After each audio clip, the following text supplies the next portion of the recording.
So, let's kick off. So firstly, I'm going to start with you, Mitch. Do you want to introduce yourself, what team you serve on, and a Bible verse or a story around finances? So hi, I'm Mitch. I help run the live stream. Who are those guys there? Woo! And I'm on a platform team here as well. Johnny doesn't know what my job is, so but I work in strategic innovation, which means I spend a lot of my time advising companies on how to make the most out of the software that they have and how to maximize the value of that. I studied economics as well, and then for the last 5 years I've been a volunteer debt advisor. So I've got some experience in academic, business, and sort of personal finances. A verse that has always stood out to me about money is Matthew 6:24, and that's that no one can serve two masters. You will either love the one and not the other, or you'll despise the one and love the other. And it says you cannot serve both God and money. And that to me has always stood out, particularly because you will love one and despise the other. And, you know, if we're too focused on money and it takes up too much of a priority in our lives, it will cost us our relationship with God. So hi church, I'm Esther and I serve on the AV team.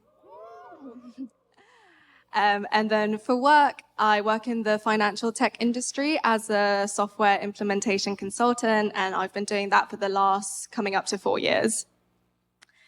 And the Bible verse in the Bible that sticks out to me most, I think, is Matthew 19:24, where it says, "It is easier for a camel to crawl through the eye of a needle than for a rich person to enter the kingdom of God."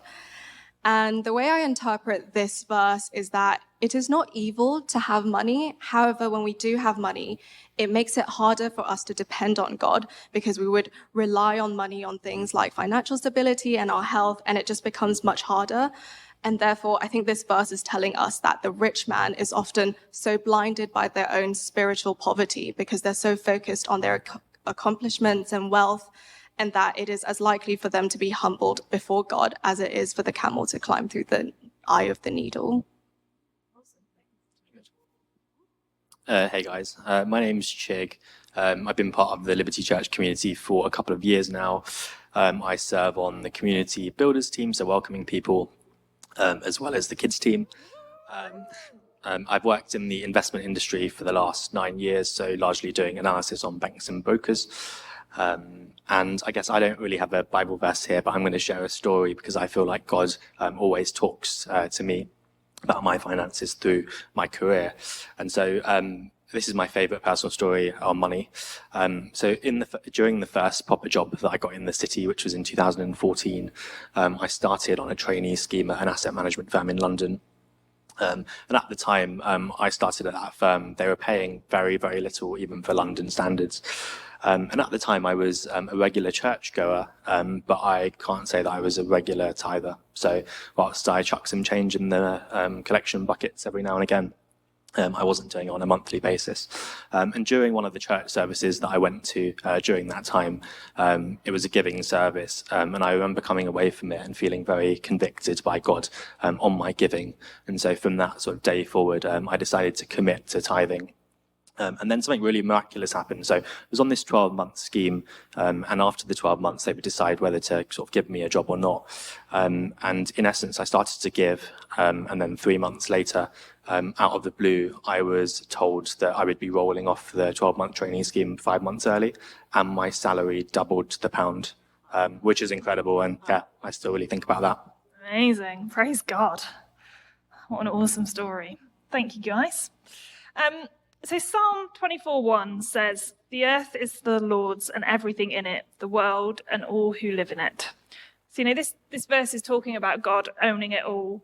And I'm just interested, Esther, how do you demonstrate this in your finances? Yeah, so I believe that everything I have is given to me by God. And I think this changes my mindset when it comes to being generous and giving to others, as I would have none of it if God didn't bless me with it to start with. So God showed me generosity first. Yeah. And how does that look practically for you? So practically, I think that would be maybe either covering the cost for a friend or helping someone out financially, and also being able to continue to demonstrate that God owns it all is to not allow lifestyle creep to deter me from giving more. And so my definition of lifestyle creep is when you earn more, you tend to want to spend more. So what used to be a luxury would now maybe become a necessity.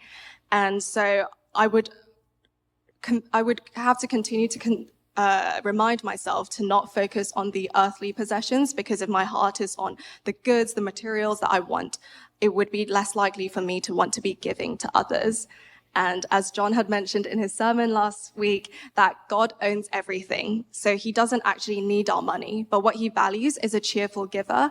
And for me to not focus on the materialistic things on earth helps me be a more cheerful giver.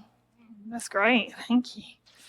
Chig, what about you? How do you demonstrate God owning it all in your finances? Yeah, absolutely. So for me, I guess it's demonstrated in three ways, through tithing, through generosity, and through stewardship. So in terms of tithing, as Esther's mentioned, I ensure that when I'm paid, it's the first thing that I do, right? As Esther's already mentioned, like I firmly believe that everything that I earn is from God. And so he deserves that 10%. For me, it's a kind of non-negotiable. It's a non-negotiable thing, right? Even during expensive months, or when I get bonuses, everything that I get is tithes. And for me, it's an inward and outward act that helps me to keep my heart in check, really, more than anything. The second one is generosity, right? So my wife, Megan, and I try to be as generous as possible with the money and resources that we've been blessed with. And that often looks like taking leaps of faith with our finances. And we firmly believe that God has called us into the city to bless others and to be kingdom builders through our finances. And then thirdly, through stewardship, right?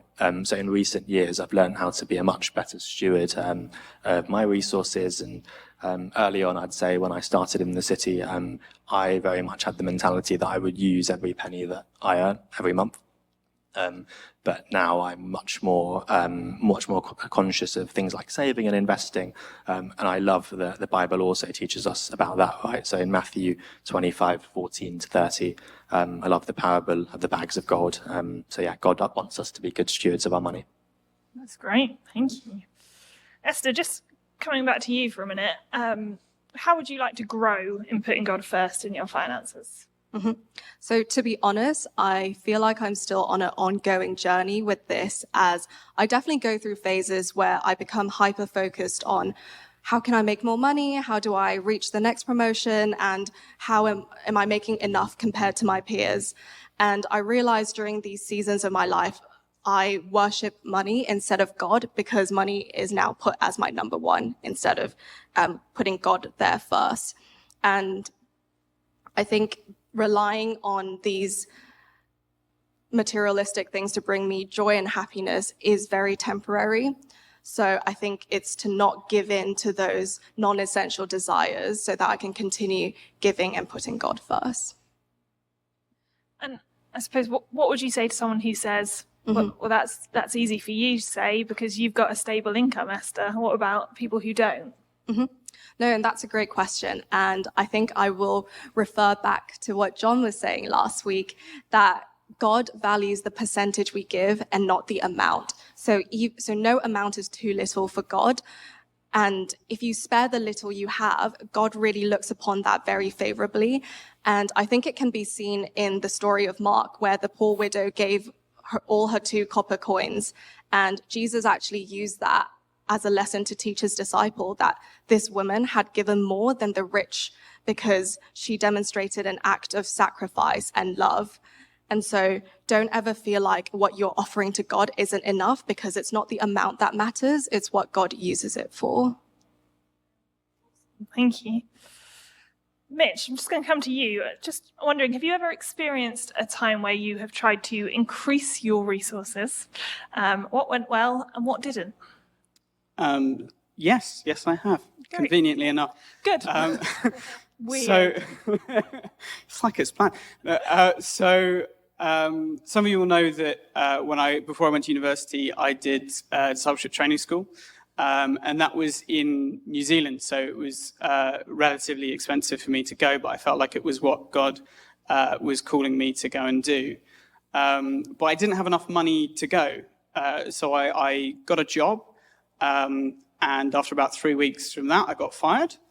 I prayed about it, and then I got 2 new jobs, which was really good. And the first job actually wasn't enough for me to make the money that I needed, but then with the 2 jobs and then other money that I'd saved, as well as some donations, I was able to get enough to go, something like a week before I was due to fly out. So I was able to go.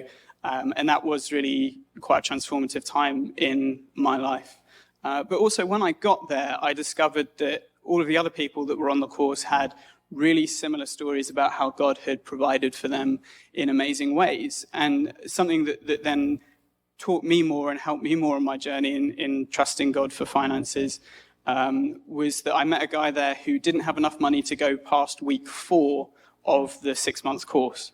And so he spent the entire time living at the absolute limit of his finances and just trusting in God. And week after week, we would see, a new donation would come in from someone he'd never met, that sort of a thing. And so I have a lot of other amazing stories of where I've seen God provide. But I think the encouragement that I always have is that I've seen God he is good and he is powerful. He can move and do things. It's good. I think it's so powerful how we're all on our own different journey and adventure with God around our finances. And what was an amazing adventure for you, someone else at the same school had a different adventure. And, God is so keen to go out on this adventure with us. So good. Chig, what about you? Have you experienced a time where you've tried to increase your resources? Yeah, so the story that comes to mind is during my second job in the city. So in the city, most of us receive annual bonuses, and it's a kind of exciting time that a lot of us covet. So basically, I remember distinctly at the end of 2017, I was really excited for a bonus salary increase conversation, having worked hard all year. And I remember walking into my boss's office and being handed an envelope, which is often the kind of case with these things. And I remember opening it and immediately my heart sort of sinking, really, when I looked at how low some of those numbers were. And I guess the rest of the day was pretty much a blur, right? But I remember being really, really angry at my boss and the company, and immediately started looking for new roles. Over the next... I love the honesty. Exactly. Yeah. Over the next few weeks, I really started to resent work. So I would come in at 9 o'clock and I would literally be logging off my computer at 4:59. At the time, I worked at a company where the dress code was completely casual, right? So you could come to work in a t-shirt if you wanted to. But I would start to turn up in a suit and tie because I was interviewing on my lunch breaks. And my bosses really didn't know what to do with me, actually, because I would turn up and just take off and be like, I'm using my lunch break to interview. And that went on for some time, right? So this was the start of 2018, and I interviewed unsuccessfully at dozens and dozens of places in the 1.5 years after that, until another firm finally gave me a way out. But yeah, it's funny how God has a very funny sense of humor, because that was the company where I spent the longest time in my career so far, and that was also the company and the sort of job and the environment that I disliked the most, I guess. I suppose, what do you think God was trying to teach you through that? Yeah, so I think during that time, I often did sort of go home and cry out to God and ask God why I wasn't kind of rewarded in the way that I had maybe thought I deserved. And in those months when I was hurting, I felt God was teaching me about my worth and reminding me that my worth wasn't in my salary, my bonus, or the title that I had to put over myself. And eventually my heart softened considerably throughout that process. And for the first time, I guess I got a revelation that my worth and my sense of who I was rooted in God. And I guess one of the things that reminded me most about this was in John 15, 1-2, where God is described as the gardener. And it says that he cuts off those branches that bear no fruit and prunes those that do, so they can bear even more fruit. And I think in that time that was particularly particularly prominent for me. Awesome. Thanks for sharing that, Chig, and the honesty. But how amazing that God used that situation to teach you so much, and that's so formative of moving forward. So that's awesome. Mitch, if I just come to you for a second, how would you like to grow in generosity? So for me, there's really only one way that you can grow in generosity, and that's to practice being generous. I think that becomes much easier when you spend time praying and you seek God's heart for what he wants you to do with the resources that you have. And so that's something that I'm doing very much at the moment. I've bored a few people with the saga of me trying to buy a house. But that does mean that my finances are going to change very soon. And so actually sitting and planning and understanding how I can make sure that I'm actually not changing my giving habits based on my life circumstances changing, and actually seeking the opportunities that God gives me to give or be generous. Yeah, awesome. What about you, Chig? How would you like to grow in generosity? Yes. Yeah. So personally, I guess I like to think about generosity as not only financial, but also the way in which we steward and give our time. So personally, I love investing in others. So in my career, at least, I've been really privileged to be able to be a mentor for someone else in the city. And I can't stress the importance of having a mentor both in your own life, both spiritually and for your career. I'm grateful for my own mentor, who's poured time and resource into me over the last sort of 9 years. And I'd encourage you all to kind of find your own. Think about people that you might know at church or someone that you might work with and someone that you really look up to. And, just have that conversation, ask them for a coffee and, ask them if that could be something that they would be willing to do for you, because it is life transforming. Yeah. It's really interesting. I've kind of always thought that we should try and get around people that model something that we want to grow in.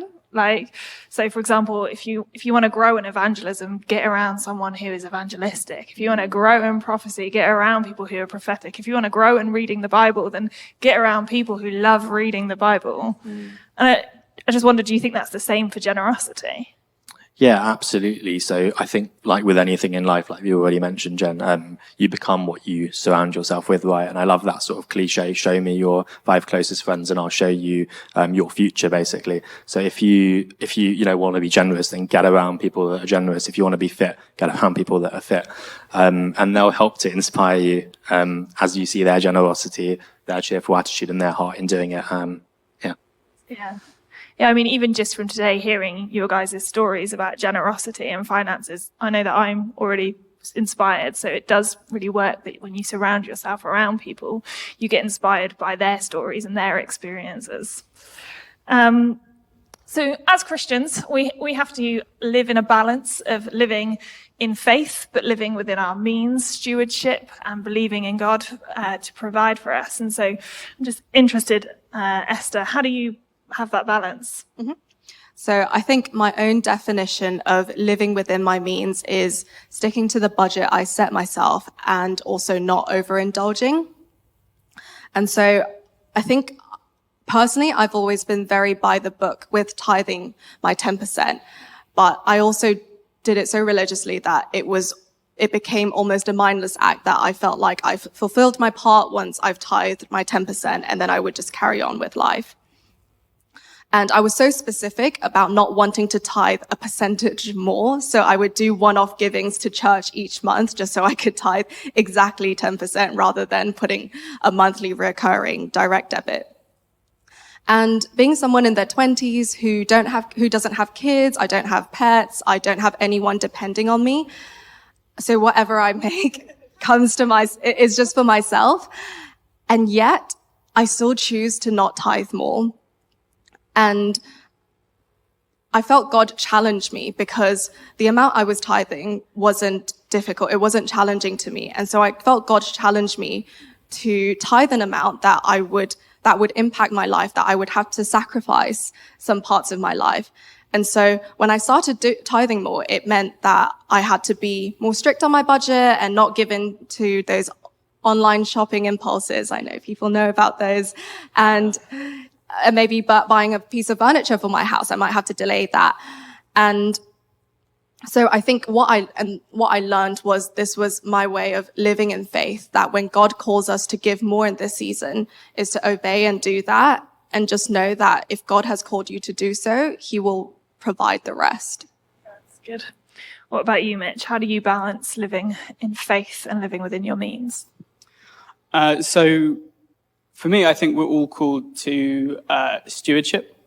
And I think there's a difference between being someone that is in need and struggling financially and spending more than you have, not planning your finances and not budgeting so that you become someone that's in need.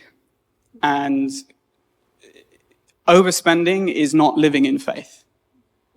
And so I think for me, living in faith is really all about where you put your trust. If your trust is in God, then actually how much money you have is irrelevant. You can, whether you're rich, you're just getting by, or you're struggling to make ends meet.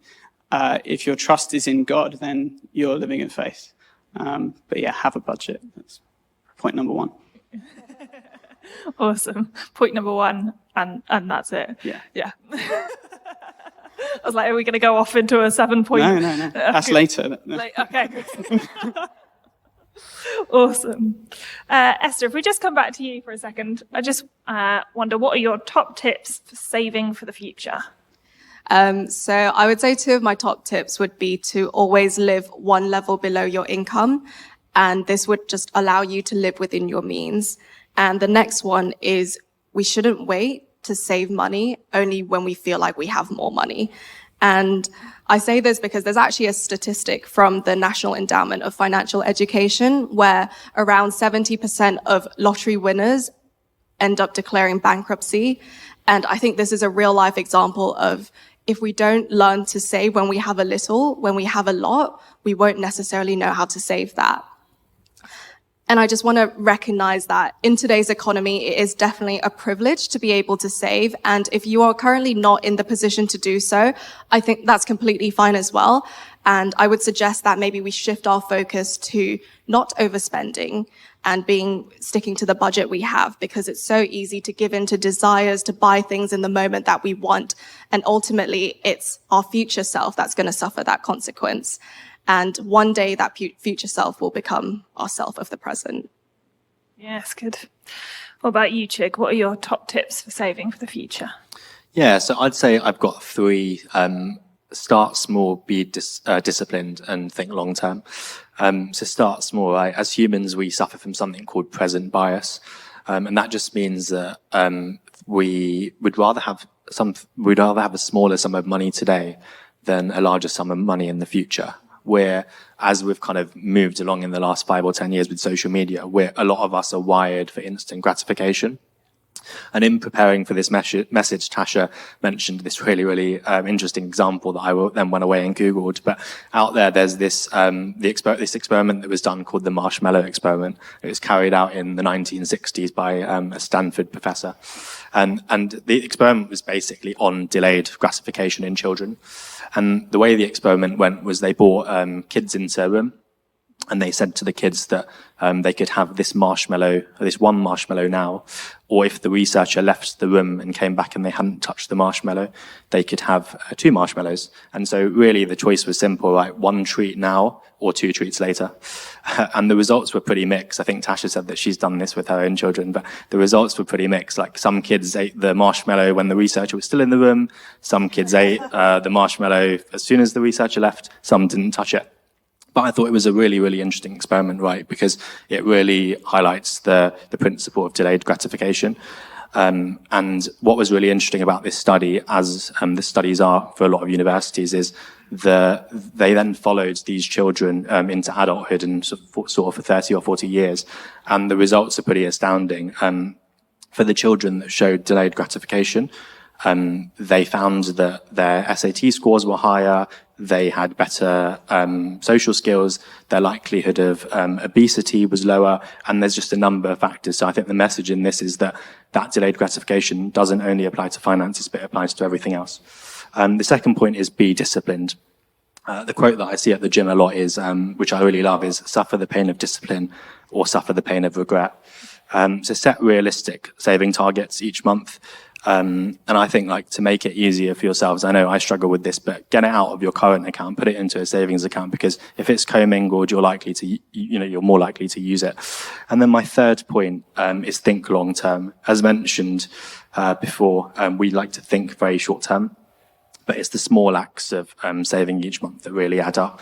So I think, I'm right in thinking, like, if I was to ask for a show of hands, how many of us sort of have a coffee 3 times a week at Pret or have the Pret subscriptions? Probably be a lot of hands that go up. Similarly, how many of us buy lunch 3 times a week out, basically? A lot of hands would probably go up.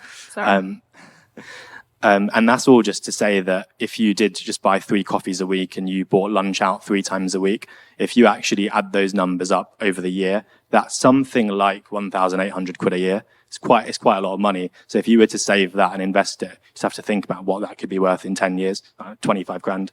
So yeah, sometimes it is worth thinking about that. That was quick maths. There's a reason you're in your job and I'm not, but that was good. Thanks.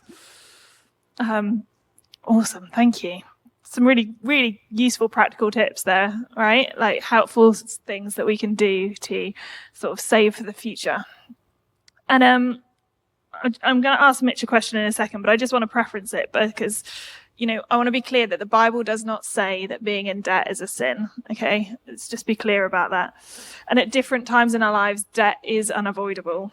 But what the Bible is clear about is that we should work diligently to pay off our debts and to avoid them as much as possible. So Proverbs 22:7 says, just as the rich rule the poor, so the borrower is servant to the lender. And Mitch, you mentioned earlier that you're a volunteer debt advisor. And I just wanted to come to you for this and just sort of ask, what are your top tips for getting out of debt? So point number 1, budget. No, it's actually point number 3. I lied. So the first thing to understand about debt is that there is a difference between what we would consider good debt and bad debt. So good debt, generally speaking, is something that is planned and it's for a purpose. So that would be, for example, something like student loans or taking out a loan to start a business. So there are all sorts of things that you can do. If it's planned, if it's for a purpose, then it's a good form of debt that you can take. Bad debt is something that's unplanned or something where it's a debt that you take on because you're spending on things that you want and not on things that you need. And that could be something like a high-interest credit card, for example. It could be payday loans, if you can avoid those. One of the other examples I had is buying a car that you don't need. So there's good debt and there's bad debt. The first point is actually just ask for help. If you are in a situation where you're financially struggling or you are in debt, there are charities like the one that I volunteer for, which is called Crossline, and they exist to help people who are in debt. So you can get advice of how to get out of debt for free, and they will work with you long term through that. Point number 3, have a budget. So one of the main things that I do in the debt advice is do something which we call a financial statement, which is where we go through someone's income, so how much money they have coming in, their what we call fixed outgoings, so that would be things like your regular bills, rent, those things that you pay more on a monthly basis. And then we go through what we call flexible outgoings, which is things like groceries, clothes shopping, hairdresser, that are they're still frequent things that you spend on, but then they're not quite in the same regular structure.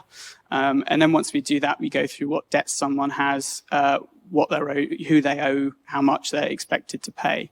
And just doing that and having a budget for yourself means that you will know how much you have available to pay down any debts that you have, and how much you might need to adjust your budgets by to be able to meet those debts. The next point is really around don't just look at saving. So I know it sounds funny, but get more money.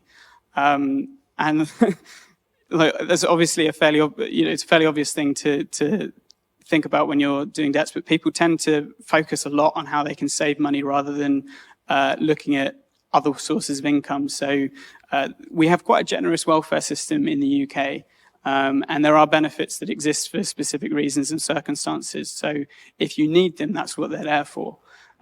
Also, if you can find any extra forms of income, whether it's something that's consistent or whether it's just something that's one-off, anything else coming in will help you deal with any debts that you have. One of the other points then is one of my favorite topics, which is really opportunity cost. And by that, it's sort of sort out your priorities. So I'm not Hermione. But anyway, essentially anything that you spend money on is money that you then can't spend on something else. In other words, it's cost you the opportunity of spending on perhaps what you need to be spending on. And that fits into having a budget, but essentially know where your money is going and make sure it's going to the places that you need it to. And then, yeah, the last point is the same as the one earlier. If you need it, ask for help. Yeah, absolutely. Thank you. And if you do need it, then, do look for other charities that are around, like Crosslight, or come and talk to Mitch. I'm sure that you'll be able to direct someone to a charity they'll be able to support. Awesome.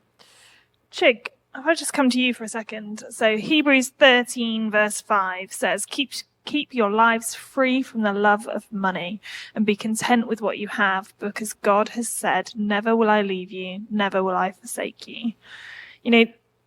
This verse talks about keeping our lives free from the love of money. You work in finance, surrounded by money, surrounded by people with worldly views around money. I'm just interested in how you keep a heavenly view on money in that environment. Yeah, thanks a lot, Jen. I think, the honest answer to that is it can be extremely challenging.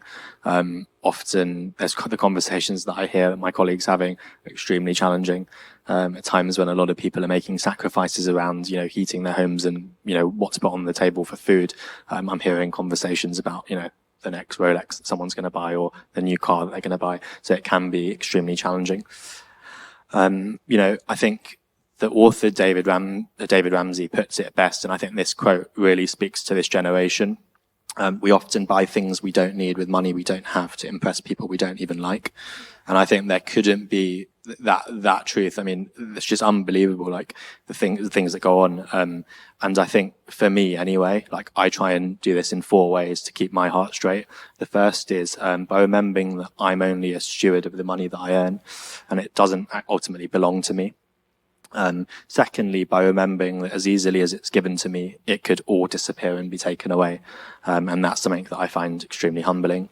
The third point is ensuring that I tithe monthly. Like I mentioned before, to me, that really keeps my heart in check every single month. And then the last point I have is just be accountable to other people. Megan and I, my wife, we're accountable to each other. And, in Proverbs 27:17, it says iron sharpens iron. So one person sharpens another. And we all have blind spots, right? We need people to call out the weaknesses in us. We need people to call all of those things out. And so I think that's really important. And I'll end on this. I love this quote from Jim Carrey, which is, I think everybody should get rich and famous and do everything that they ever dreamed of so that they can see that that's not the answer. And I think personally in my life anyway, as I've earned more and more money, I think people struggle with that concept, right? That the more you earn, the happier you'll be. But that I can tell you now that if that's what you're going to put your kind of identity in, then you won't be happy. Yeah, thanks, Chig.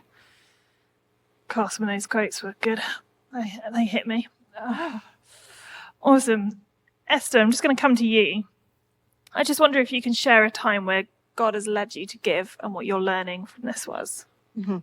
So I think a time that stuck out to me most was when I felt God prompt me to give a faith-driven amount for a vision offering for my church back in Taiwan during COVID.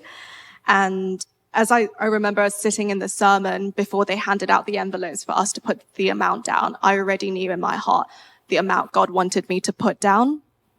And the rational me would have thought, no, that's not possible because I'm still working my graduate job. This is not a sum I own yet. So how would I even accumulate this?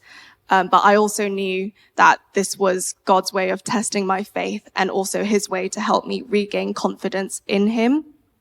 And so I put the amount down and I continued in my graduate role, working remotely in Taiwan, trying to save up on the side, but to no avail. And so in between this, I sort of took matters into my own hand, and I started investing in cryptocurrencies and making risky stock investments. And at the start, I was making money and I thought I was onto something really great. So I even went to my dad to borrow more money to invest, thinking that I would accumulate this sum quicker. And throughout this time, my justification behind all these rash and uncalculated investment was that it was for God and that this must be God's way of providing for me to reach this sum. But long story short, I ended up losing a lot of that money, and that was not the way. God wanted me to grow that money for the vision offering. And so I was happy that God had let that happen, because if God continued to let me make money with making all these uncalculated decisions, I think the result would have been far worse if it continued. And so fast forward a year on, I still haven't managed to save up the sum, and it was the summer of 21, and it was about time for me to move back to the UK. And that time I really prayed for God to give me a job here in London, and that if it was his will for that door to be open. I didn't pray specifically for a salary amount or a specific company, but when I did land the job and I saw the salary, I realized that was God's way of his way for me to fulfill the amount, because the salary increase was far greater than the vision offering amount I had put down. And I think God didn't just stop there. He continued blessing me throughout my journey here in London. And what this taught me was that if God calls for you to provide, that he will always provide for you to give. Awesome. Can we give these guys a round of applause? That was epic. Great job.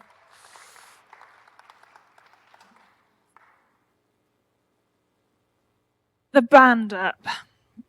I hope you feel encouraged. I know that I certainly do. But I do just want to come back to where I started earlier this morning, which is that money can sometimes make us feel uncomfortable.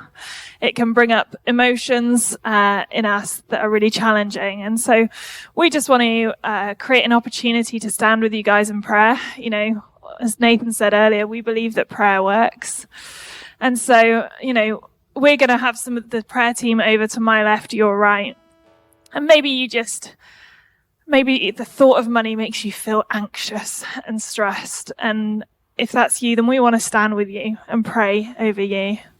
Or maybe you feel like money's become a bit of an idol and you want to stand and have some prayer and believe and put God back on the throne of your life. Put God first over money. Or maybe you are desperate for financial breakthrough. Maybe you are believing for God to break in and you want to stand in faith for that. And we want to pray with you for that. So don't hesitate, you know, please do head over to my left, your right, and the guys will love to pray with you. And also, if this has stirred up some questions for you, that's okay. That's why we did a panel. Questions are good. But if you want to ask these guys some questions, or if you want to ask Tasha and Johnny some questions around finances, we just want to be really transparent and say that's great. We love questions. If we don't know the answers, then we'll look into it. But please don't sit and stew on a question. You know, we're happy to have that discussion with you. But yeah, do you want to stand? And I'm just going to pray.